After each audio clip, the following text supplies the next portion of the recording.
A week after my 75-year-old father's accidental death, I received an unexpected letter. Inside were 6 keys and a note directing me to a safe deposit box. The message simply instructed me to open the door. I used the keys to unlock 6 locations, uncovering a horrifying truth that made me want to block out the world. Fueled by a desire for revenge against a specific person, I embarked on a mission to uncover the full story. My name is Lisa Watson, and I am 45 years old. My father was the president of a welfare-related company, and my mother passed away when I was a baby, leaving me with no memories of her. The only connection I have to her is a custom-made necklace that pairs with hers to form a heart shape. However, her necklace was lost long ago, and I only have the one my father gave me. As an only child, I married Michael, an employee at my father's company 20 years ago. He was well regarded, and people believed our marriage secured the company's future. I was a homemaker who enjoyed solving puzzles, a passion shared with my father. Despite a comfortable home life, my marriage was troubled. Before our wedding, Michael was kind, but his attitude changed afterward. "Welcome home. I'll prepare dinner," I would say, only to hear, "I ate out. I don't mean anything. I'm going to bed." When I expressed my loneliness, he snapped, "You're acting all cute, and it's disgusting. I hate that kind of thing." His behavior grew colder, and we couldn't discuss starting a family. We remained childless, and by the time I was 40, I had given up on having children. 3 years ago, Michael began coming home late, smelling of sweet perfume. One day, I asked if he was cheating. He replied, "I just go to hostess clubs for business. It's part of my job. Don't complain." When I pressed further, he struck me, his eyes bloodshot with rage. "A carefree housewife like you shouldn't meddle in my affairs." Got it. At that moment, with no work experience, I felt trapped and remained silent.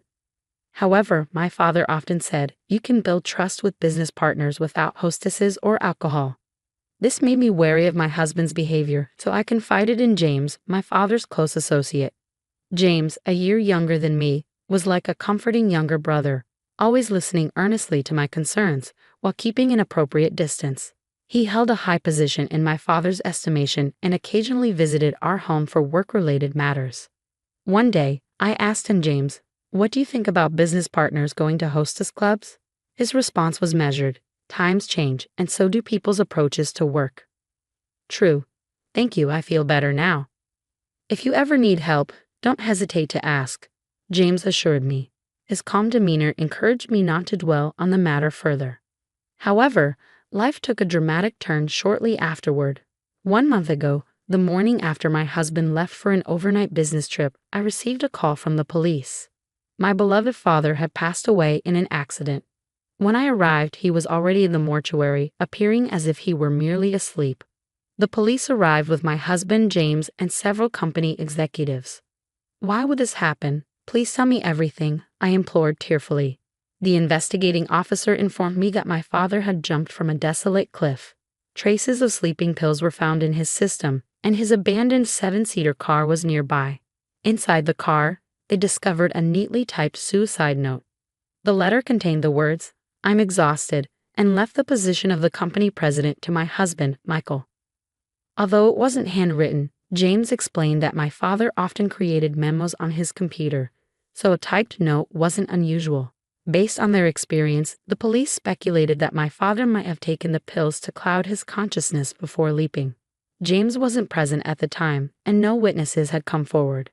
I sincerely apologized despite being in the position of a close associate, James said, tears welling up in his eyes but managing to hold back. Even my usually cold husband, Michael, gently embraced my shoulder during this difficult moment. My father, who presided over many employees, left behind an abundance of tasks for those who remained. In the days that followed, chaos reigned within the company. For now, my husband assumed the role of president, and James seamlessly transitioned into his right-hand man. Meanwhile, I was busy handling matters related to relatives and acquaintances. Times like these made me wish I had a sibling. As an only child who had lost both parents, I felt a vague sense of loneliness despite my husband's presence. I grappled with my emotions. 1 week after my father's death, I received a letter addressed to me. Inside the envelope was another with a cryptic message. "Read this after finding a safe place." Curiosity piqued, I opened it immediately. 6 keys and a slip of paper with the location of a safe deposit box fell out. A single note accompanied them. Open all the doors. Only then will you discover the truth.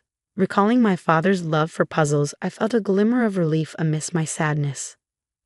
Intriguing, I thought. From that day on, between household chores, I visited 6 different safe deposit boxes, unlocking each one. What unfolded was beyond my wildest expectations. Could this be real? I gasped, unraveling a truth that sent shivers down my spine. As the events of the past played out in my mind, tears traced down my cheeks. I can't stay idle even if it leads to a heartbreaking conclusion, I resolved. With my emotions weighing on me, I set forth. One day, a month after my father's funeral, my husband returned home unusually early and offered me wine. It was a gesture he had never made before. Well, this is unusual. What's the occasion? Actually, James mentioned that you like wine, so he gave it to me. Really? I said, surprised. When my husband pulled out the bottle, I wondered what was going on. However, I did enjoy both red and white wines, having discussed them with James before. James really knows everything about our family, doesn't he? With that, my husband disappeared into the kitchen with the bottle and opener. He returned to the living room with a glass of wine in hand. I still have some work to do, so go ahead, Lisa. Thank you. Hold on a moment, I want to prepare some snacks. I retreated to the kitchen, busying myself with preparations before returning to my seat. Cheers, I said, raising my glass to take a sip. My husband's expression twisted, and he squinted at me. Seeing his reaction out of the corner of my eye, I couldn't help but smile inwardly. An hour later, my husband scrutinized my face suspiciously. Hey, has anything changed? Not really. Oh wait, is it because I'm still awake? Surprising, isn't it? Huh? What are you talking about? Enough with the act. You drugged the wine with sleeping pills, planned to drive me somewhere, and then throw me off a cliff like my dad. But it won't work. In truth, I had been investigating my husband's room until that day. I found a bottle of sleeping pills hidden in his desk drawer. I discreetly replaced the pills with identical-looking supplements and returned them to their original place. His trip to pour wine in the kitchen was actually an opportunity to mix the sleeping pills into the wine. Why are you snooping around my things? Those pills are for when I can't sleep. I don't need your transparent lies. Actually, something like this was sent to me recently. I dramatically spread out the letter and 6 keys on the table. I opened all the doors. Inside were thin papers with scattered words. I layered the 6 flimsy sheets, and lo and behold, they formed a complete sentence. The one who killed the president is Michael Watson. Danger is also approaching you. Take a good look. I pointed at the finished message. Who the hell sent this? The answer was about to be revealed. James, his close associate, calmly stepped forward. The sender was me. Earlier, when I went to fetch snacks from the kitchen, I secretly messaged James and had him hide near the entrance. I had doubts about the president's suicide, so I discreetly investigated various aspects. You were doing that. The day after we learned of the former president's passing, you brought a woman to the president's office, right? I was nearby at the time, James added, revealing that he had deduced from the conversation between Michael and the woman. At that moment, James revealed that my husband had killed my father to take over the presidency. My husband couldn't help but roll his eyes and avert his gaze. I grabbed Michael's shoulders and shook him. And you were after my life just to get your hands on the entire fortune. The woman seemed to think all those affairs were mere jokes, but I believed it was the truth. James confessed that he had no concrete evidence until he could consult the police. But he wanted to inform me somehow, so he chose to send the letter. My husband remained defiant. Why are you blindly believing what this guy says? Taking a deep breath, I decided to reveal the hidden truth. Actually, I began. I need to share the untold story. Once upon a time, my dad fell in love with my mom, who grew up in a children's foster care facility. However, due to his strict parents, their marriage faced opposition. In the end, they married without consent, and I was born. What does that have to do with anything now? My husband interrupted. Please listen to the whole story, James interjected. My husband, wearing a stern expression, reluctantly took a seat nearby. During my dad's absence on a business trip, his strict parents initiated divorce proceedings without consent, leaving only my mom to be expelled from the house. But I thought she had passed away, Michael said, confused. That was a lie concocted to conceal our family secret, I revealed. Apparently my mother, pressured by my father's parents, tearfully withdrew when they told her a future president's wife with someone like you would tarnish our family reputation. To make matters worse, I, then just 1.5 years old, was forcibly separated from my reluctant mother, all for a selfish reason, to be the heir presumptive in case my father didn't have any male grandchildren in the future. My father was fed a false story by his parents. Your wife left you after having an affair. But the truth was different. No wonder, my husband muttered. I had no idea about the president's past. Understandably, this was a closely guarded secret known only to a select few relatives. I had only recently learned about it myself. Now, here's the most crucial part. What more is there? Stop dragging it out and just tell me, he said, raising his voice in frustration. Ignoring his impatience, I glanced at James. In fact, at that time, my mom was already pregnant with another child. That child is now sitting right next to you. James, my husband asked, stunned. Wait, so you two are siblings? James nodded silently. My mother, who had been cast aside, suffered from poor health and remained bedridden. Meanwhile, my father, unable to accept the betrayal of the woman he loved, never remarried and tirelessly searched for my mother's whereabouts. 30 years passed. My father visited a rundown apartment and finally found my mom. She was critically ill. They'd reunited briefly before she'd passed away. At that moment, James and his father each discovered for the first time that James's company president was his own father, while his father learned that he had a son. My mother hoped I'd pursue a socially impactful career, so I chose to work in the welfare sector at this company. James joining the company was purely coincidental, but perhaps our mom orchestrated our connection. I continued. James, his eyes welling up, revealed, my father once considered promoting me to a high-ranking position and publicly acknowledging our relationship. However, I declined, wanting to forge my own path. Revealing this would cause a stir, and Mom wouldn't have wanted that. Besides, I wanted to succeed on my own terms. Despite rejecting my father's offer, James' exceptional abilities led him to become the president's trusted right-hand man even without nepotism. The truth had finally come full circle. On my mother's monthly Memorial Day, the president would unfailingly visit my home to share memories of my mother. He was planning to come over the day before his fatal accident. Right, I confirmed. Yes, but for some reason, he didn't show up without any notice. It was unlike him. According to James, my father always called when plans changed.